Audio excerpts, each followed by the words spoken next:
All right, what happened to Memphis? Trap University, vid. Let's see. As we all know, what I'm saying, I started this demonic shit. I started this evil shit. It never ceases to amaze me how long the name 3 6 Mafia just went over my head. Say what you want about drill music from any city, any country, hands down, 3 6 Mafia has to be the most evil group to ever come into hip hop. I may be misquoting, but I believe it was Lord Infamous that said in an interview that his goal was to get black people comfortable with the devil. Now, why would something like this be emphasized? You can blame it on the hardship. Nigga, what? What the fuck did he just say? Who the fuck is that demon? Get black people comfortable with the devil. And niggas listen to this shit. See, yo, oh my god, no, every old nigga that be sucking dick on Twitter, talking about new music's ass, yo, I hope y'all never listen to a nigga named 3 6 Mafia that wanted to get you comfortable with the devil, my nigga. Y'all are different breeds. My music was ass. Y'all niggas was listening to demon spawns.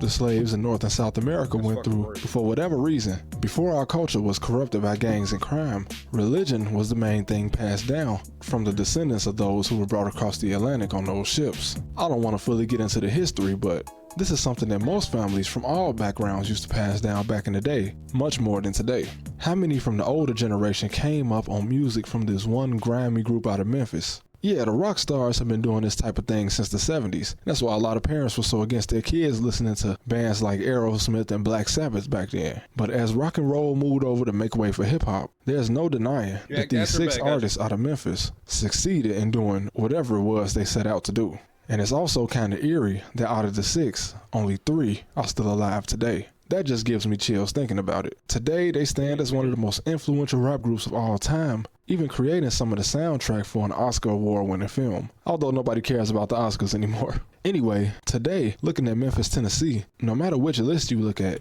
it all... And it came out of Memphis. We're connecting the dots. Them niggas down there are actual demons.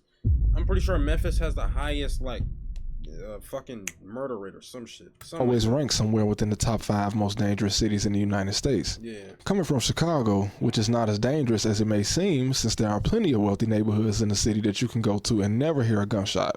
I know that Memphis is not the same. As a recently deceased artist, Say So P, said in an interview, Memphis isn't the same as a city like LA, where you can just escape and end up in a nice neighborhood. Most of the city is just more of the same in one way or another. I ain't never heard no nigga say I'm moving to fucking Memphis, Tennessee a day in their life, nigga.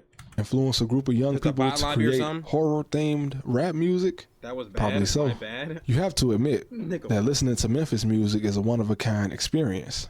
There's just nothing else that quite captures the dark atmosphere it creates. Lord Infamous had to be one of the most terrifying artists to ever release music. A guy rapping about shooting and gangbanging isn't all that scary. It's watered down even. But having blatant Satanism and other things I'm not even sure I can mention on YouTube be part of your brand of music is something we've never seen in hip-hop before. And really ever since, in a group as mainstream. We might see little hints like when A$AP Rocky first came out and had some of this ritualistic stuff in his music videos, and most drill rappers today calling themselves demons, but the real deal came out of Memphis. This year. Yeah, all of a sudden I just heard Bruce say that shit in my head. I don't know why, bro.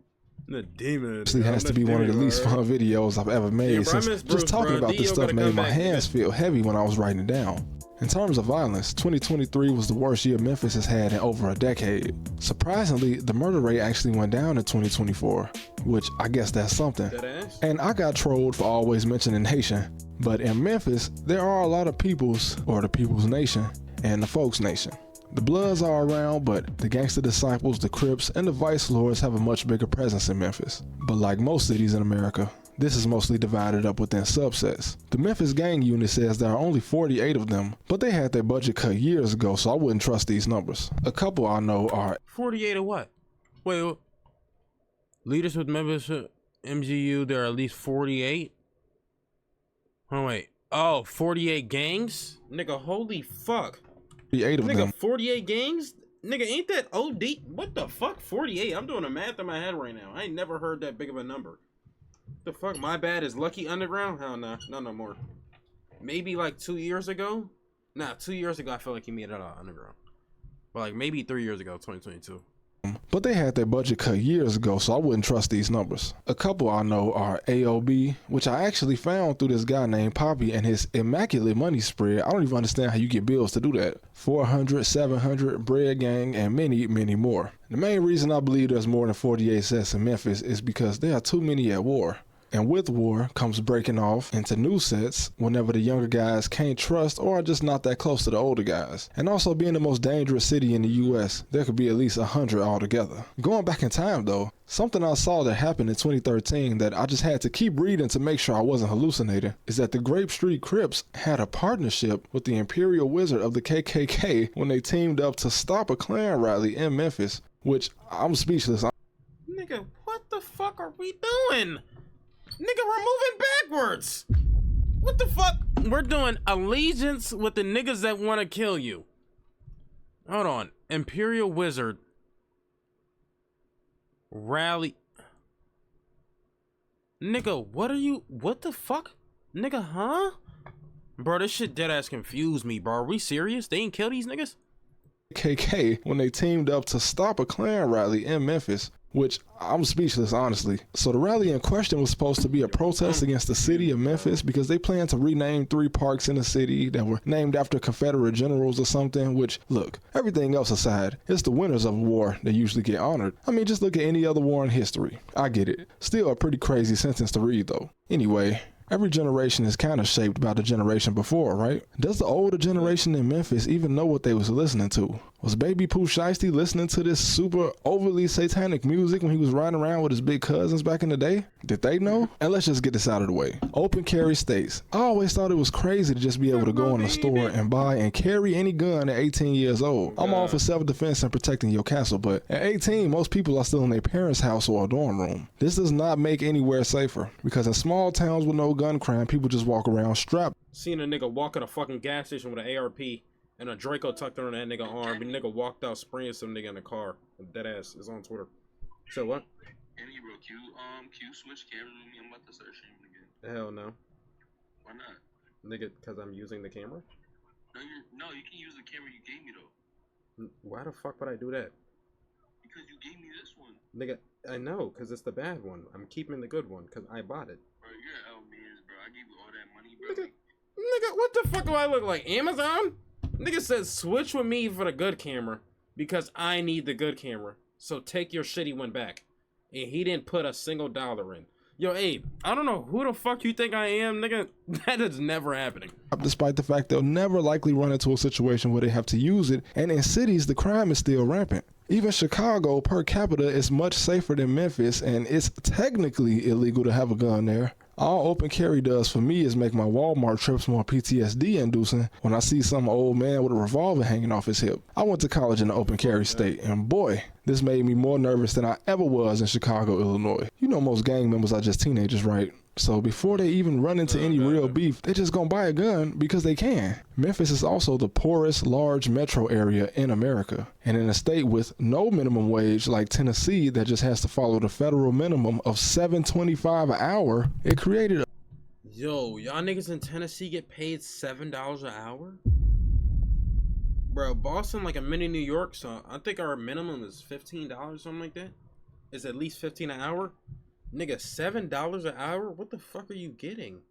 Nigga, a full day of work, what is it? 7 times 50, sometimes 8 is 56?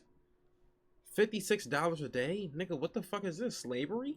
A very grimy and We're in hungry Memphis? Tennessee.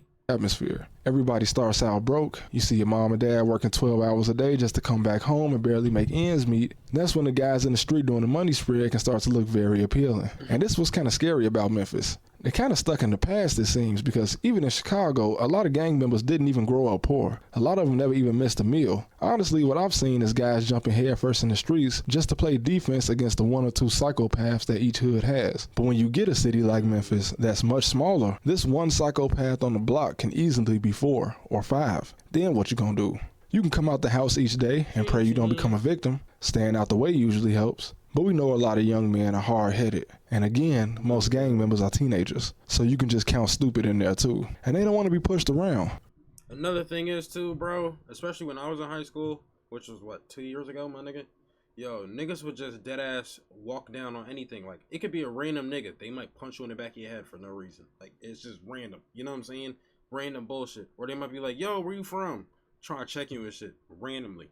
You know what I'm saying? It's just a whole bunch of bullshit. And like Boston, I know is nowhere near as bad as Memphis. So like, I can only imagine what niggas down there are doing. Even a rich man knows that power and respect can come with a gun, but obviously not where everybody else has one. Then we all just crabs in a barrel. Instead of helping each other make it out, we just hold each other back. But speaking of that, let's get to the guys in Memphis with money. For example, Big Jook, a guy out of Memphis, you know, Yo Gotti's brother, a millionaire who used his money to keep playing the streets. And this is one example of how organization can be worse than renegade activity. Here you have a guy that can promise you some real money. If you're a young guy in the streets, he can be your way out of Memphis. But what does he want in exchange for this? A life, allegedly. So you end up taking it for him. It was kind of sloppy, but you got the job done. He promised you around $20,000 to $40,000. So now where's the money? You give the boss man a call, and he answers and says, oh, I got some things going on right now. I'll send you 800. It's a cold world out here. And 800 ain't gonna last you a life sentence. In the wise words of OG Percy, I saw a man walk past a dead body, then minutes later, he became a dead body. Jook died leaving his uncle's funeral. Even if he was a man of his word, you still wouldn't have got that payment. The streets is cold, especially when the men at the top of your environment, the ones that can pull you out, don't want to do nothing but send you off. But of course, you can just not be so easily manipulated. A former member of the 3-6 told Vlad in the interview that his personal deal with the devil wasn't to give away his soul. It was just to make others believe in the devil over God. You see, belief is a powerful tool, especially when somebody is willing to use it against you. I have never seen such a mix of this type of thing and street culture as I have in Memphis. Maybe in Haiti and some parts of Florida, where you got some gang members that when I watch these vids, it's confusing as hell. Maybe because I ain't from there. I mean, nah, it's just like, when you watch these vids, obviously it's not about your city or your state. Just like, what I do is I be comparing it to my city or state. Because, you know what I'm saying? Everywhere got some type of gang banging problems somewhere or somehow. Or like some dumb shit. You know what I'm saying? Pushing 30. Yo, David, you're literally a year younger than me. You little bitch. Practice voodoo. Two worlds that should never collide. 19. Matter of fact, gang 19 and the spiritual. Nigga. Fuck. Niggas be right behind me talking about something. Pushing 30. Like I'm pushing 20, nigga. I ain't even reached 20 yet.